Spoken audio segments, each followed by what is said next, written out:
Hello there, welcome to Creepy Encounters. In today's video, Hallows Eve 2016 Bumfrick Nowhere, Idaho. Arcade creep. To preface, it's not the creepiest story, but it definitely freaked me out. I was a stupid teenager at the time, and the population of my hometown was a grand total of 409. Which is an important detail. The town is very spread out besides Main Street, which is still a very small part of town. So it was booming to say the least. Lol. My friend and I walked to the park that was about half a mile out of town and decided to smoke a couple of bowls and head back to my place around 8 p.m. We got back to my house around 9:30, heated up some munchies, and we were going to smoke another bowl when I realized my dumbass had forgotten my nug jar on the bench we hung out at the park. After we satisfied our hunger, we decided to make our way back to the park and find my nug jar since there was quite a bit left in it. To waste it would have been treasonous at our age. When we headed out it was around 10:30, maybe 11ish. Since it's such a small town where everyone knows everyone, my friend and I were not wary going out in the middle of the night. Matter of fact, we used to roam all over town all hours of the night and even explore out of town and in the woods. The only thing to scare us was each other, scary stories, and teenage antics. Then again, we were teenagers, and as teenagers we weren't afraid of anything such as the way of teenagers. Lol. We probably got back to the park around midnight because we took our sweet time and enjoyed the cool fall air, and there was no hurry to get home. The park had one street lamp at the time.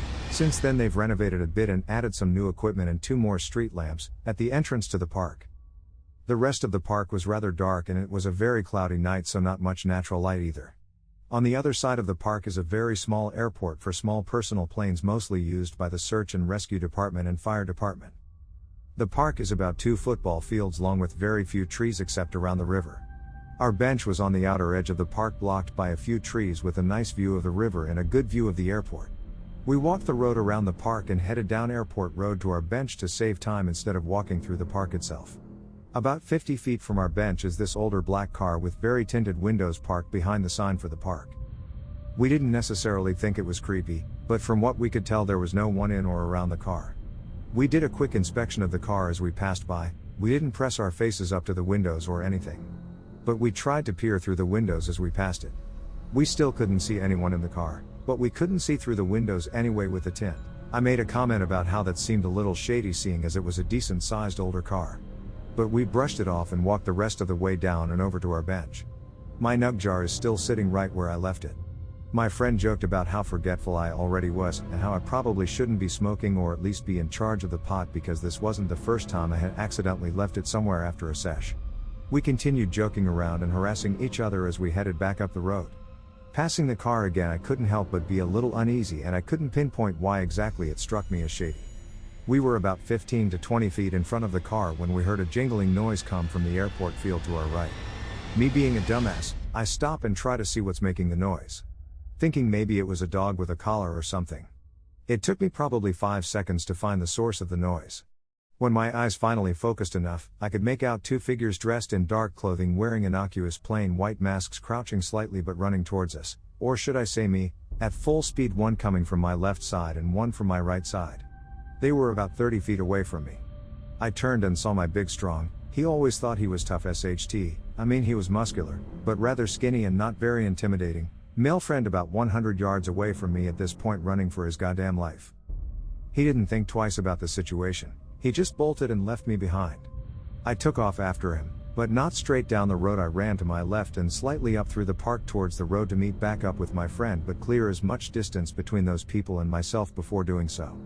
At this point, while running at top speeds, I'm searching my pockets and I realized I didn't even have my trusty pocket knife that I carried with me everywhere, so I was completely defenseless more or less. When I come within a few feet of my friend, we don't slow down, we don't look behind us, we just keep running. When we make it a little ways past the street lamp, we hear the car start up and some arguing, but we can't hear what they're saying.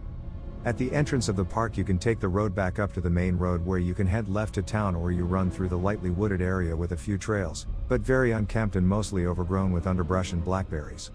We didn't have to talk or think about it really, we just ran into the wooded area and stayed off the tails. It's only about a half mile back to town, so we didn't slow down, we just kept running. We had only run about 50 feet into the wooded area before we heard a blood-curdling scream, followed by the car peeling out and slowing down once they reached the road going past the woods, but apparently they thought better of continuing to chase us because they sped back up onto the main road. We slowed down a little bit but didn't risk stopping. We had no clue if one of them was driving and the other one was still out there, or if they turned and drove up the highway or left back towards town. When we got to the other side of the wooded area, we stopped and did a quick scan of the area. There wasn't any sign of that car, so we bolted across the road into a well-lit alleyway and hid behind a semi-nice looking house where we couldn't be seen by the road. We caught our breath and sat there for about 20 minutes before we even said anything. Me being who I am, I jokingly punched my friend's arm and said something along the lines of "Thanks for ditching me, jackhole. Real hero you are," which again was a joke because he's the big macho type, always saying what he would do in situations like that. He found out that day that he was not the person he thought he was. Lol. He said he thought I would have noticed him running, and he thought I would have noticed the people right away like he did. I joked about how I was still kind of high and hoping to pet a dog. We tried to joke and laugh it off. But we were so sketched out and on guard the whole way back to my house. Anytime we came to a dark patch, we ran like hell till we were back to well-lit areas. We avoided the main road as much as we could till we got to my road. My dad was still up playing COD and my sister was up making munchies of her own when we walked through the door. I locked the door behind me as soon as I came in, which we never did, because it's a small safe town. No reason to do that. My friend and I recounted everything that happened, which freaked my sister out tremendously. But my dad seemed less concerned. He reminded us that it was the day before Halloween and people like to pull pranks, so my friend and I never reported it. But I'm not so sure it was a prank. I have no clue why they were at the park in the middle of the night to pull a prank, or why they parked their car out of view of the road, especially in such a small town. I didn't see anyone else out that night besides the two of us. There was no bonfire or anything out in the middle of the field to suggest it was a bunch of high schoolers or anything. And my friend and I never heard anything at school about how two dweebs got the SHT scared out of them. I don't think it was a prank. I don't know who screamed that night, and I don't know who those two people were. My sister kept a metal baseball bat by our bedroom door after that. My friend didn't like roaming around at night with me anymore, and I always make sure that I have pepper spray and a pocket knife on me. A couple of days ago I went with my family to an indoor trampoline park. I brought my kids with me so we could all get out and run off some energy. As we entered, we were greeted by 3 security guards who directed us to the desk to fill out our waivers. The night went well. Everyone had fun and the kids wanted to play in the arcade section for a few minutes before we left. My daughter stuck by my side and my boys went to play games with their dad. I was helping my daughter with a game when a large man walked up next to me. He was about 6'2", 200 to 250 pounds, in his 40s, and was wearing a yellow flannel and a black hat with sunglasses. I immediately got a strange vibe from him and took my daughter to go play a different game. He followed us to the next game and stood shoulder to shoulder with me. I noticed him eyeing my daughter and sent her over to my mom with her game card. I went to go turn to the man and he grabbed my wrist. I started to get loud and asked him what the hell he thought he was doing. He started walking towards the back emergency exit, dragging me along with him. I start kicking and screaming and security notices. The man immediately dropped my wrist and made a run for it. He never said a word. He held me so tight, his nails dug into my skin and caused me to bleed. The police were called, but the man hasn't been found yet. I later found out the reason they had more security guards on watch that night was because the store had been getting reports of a weird man coming in alone and watching the children. Security cameras later showed their back door was broken and that's how he entered unnoticed. I hope you enjoyed the video. Please like and subscribe for more real-life creepy encounters around the world. See you in the next video. Bye.